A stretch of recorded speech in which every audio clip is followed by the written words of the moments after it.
being for those people that are hypersensitive. And we're saying hypersensitive because the normal part of society is to be in denial about these kind of things. And so they're actually picking up on future events. They just have no clue as to what it is.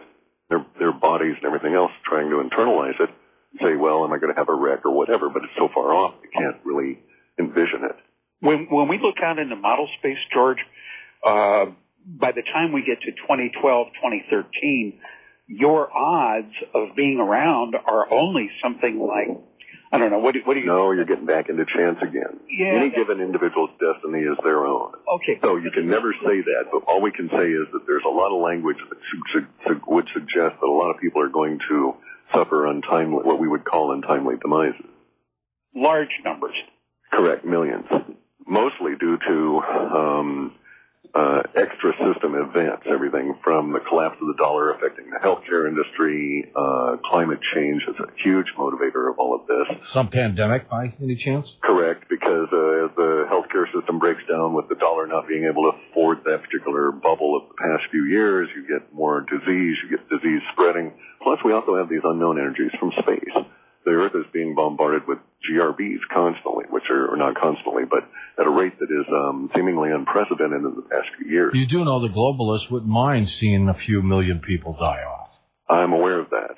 We also have a lot of the clues from their very behavior. For instance, where did they build the seed vault?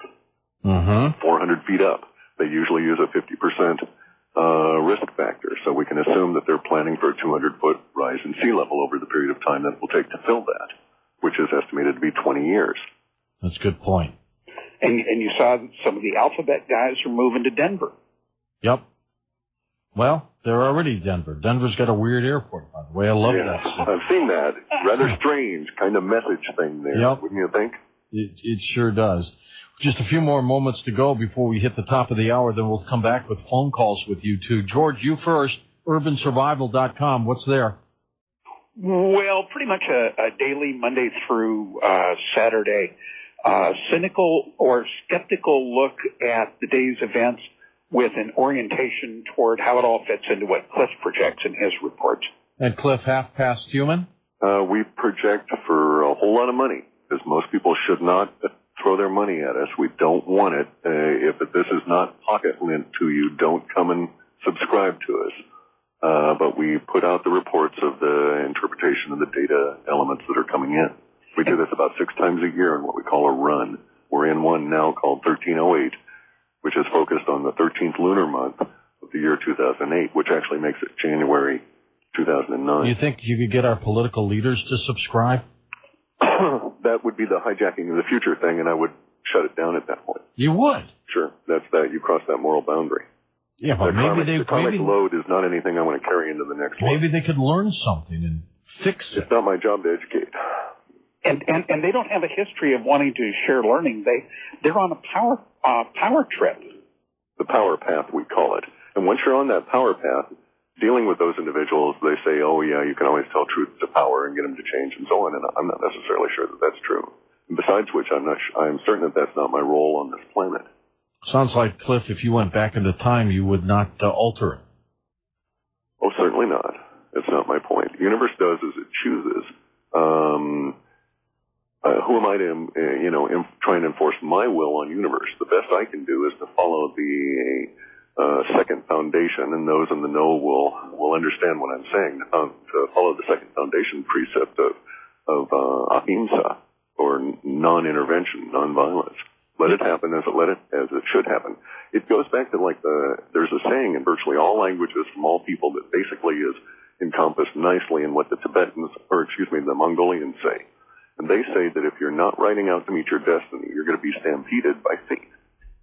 Is there anything that you're seeing that is kind of unusual? Oh, yeah. Starting October 5th or 8th. It's a little variable at this stage. And it drops all the way through to the end of January, isn't it, George? Yeah, January 2010. And what could this variable be? Could be climate. Could be that, we have an Antarctic release. It could be the collapse of the currency system. We can't say with certainty at this stage. We know there's huge amounts of economic impact in it, but that would also be caused if we had a major sea level rise. All right, but whatever it is, you feel as if it's in this time period and it's big. It's going to be a different Christmas, put it that way. Yeah, we have a specific indication for some dates in December, but no real clear indication as to how bad those will be. And it will be where, in this country or worldwide? We're getting the indication that at least 60% of the release language associated will be global. There's a big focus on the U.S., though. I don't want to minimize that. So the idea that we might be subjected to an external attack in the form of a natural disaster or other is very real. Jeez. All right, stay with us. Phone call time. I'm George Norrie, back in a moment at Coast to Coast AM. And welcome back to Coast with George Ure and Clif. Clif, we're not giving Clif's last name, by the way. Clif, what about the free will? Does that factor into any of this? I certainly believe that that's the operating principle behind it all. That each and every human, and extends, I'm sure, far beyond humans, into all forms of life, have free will, have self-determination, have the potential for change internally within the material, within their assertion of themselves in the material world, and that really is what we're picking up, because we note that language is not stable. We're not, as we said, like the Greys. We're not replicas of each other. Things change constantly. That's our axiom. Humans need to really embrace that, because as they change, it reveals more about ourselves. And one of the things that it reveals is that we do have free will. We don't have to accept the crud that is shoved at us by the mainstream media and what's happening. While indie media is growing leaps and bounds, newspapers are dying right and left, and pretty soon television is going to just go, same way as newspapers. But radio lives on forever. That's pretty much the case. But you have to be careful about your radio, because you'll note that those radio listeners that have not let their schooling interfere with their education are listening at night. That's true. No, you're absolutely right. And there's a lot to learn from the things you say. Let's go to the phones. Wildcard line, you're on the air with us on Coast to Coast. Welcome to the program. Hi, George. This is John up in Rochester, New York, hey, where we're John. having an ice storm. Oh, no. Yes. I've been listening to the conversation, George, and the only thing that I would like to interject into the formula that they're using to derive their conclusion is that in the economics that you were discussing, the United States would be forced then on what you described is going to happen is they would be forced to close the banks for a couple days, devaluate the currency, and that would be caused by when the consumer price index jumped not too long ago, and there was another caller, by the way, to this show that mentioned this, the price of diesel fuel in the United States is at a historic high. It's never been that high before in the history of the country. Matter of fact, up here in Rochester, it's $4 a gallon. Nobody's talking about it. Wall Street Journal, Kiplinger's, Bloomberg, nobody wants to mention it. But it's driving everything right off the end of the board. All prices, all farm goods, all groceries, all retail, all wholesale, school districts, the whole 9 yards are being affected by this one single commodity that's higher than any other, mind you, fellas, any other fuel in the entire United States. Diesel outraces them all. It used to be the cheapest. It continues to climb, and it continues to drive all the indicators right off the dial. Now, does that figure into the equation of where we're headed with this thing? Sure. It's actually encompassed, as you point out to it, it's so pervasive that we pick it up two different aspects of it, and we've labeled one of these restrictions on movement, and the other one is called encounters with scarcity. And Mr. Ure has been tracking the encounters with scarcity in one of its other aspects called shortages for a number of years, and he can project that. In fact, he's doing so on his site periodically. Yeah, when we started looking at my site, based on some things in model space, 2 years ago. Geez, yeah. Yeah, Google was typically Google's news search engine was returning about 11,000 or so hits per day on news stories that use the word shortage, and recently it was up to last time I checked, it was about 32,000 or so. I can put it in real quick here and get an answer It's dropped down to 23,000, but those things bounce around as the index, as the indexing at Google changes, and whether you're looking at, I'm sorry, I was wrong, 32,752. So we're up about 3 times on the word shortage. If you're just doing a word frequency and within Google's search engine.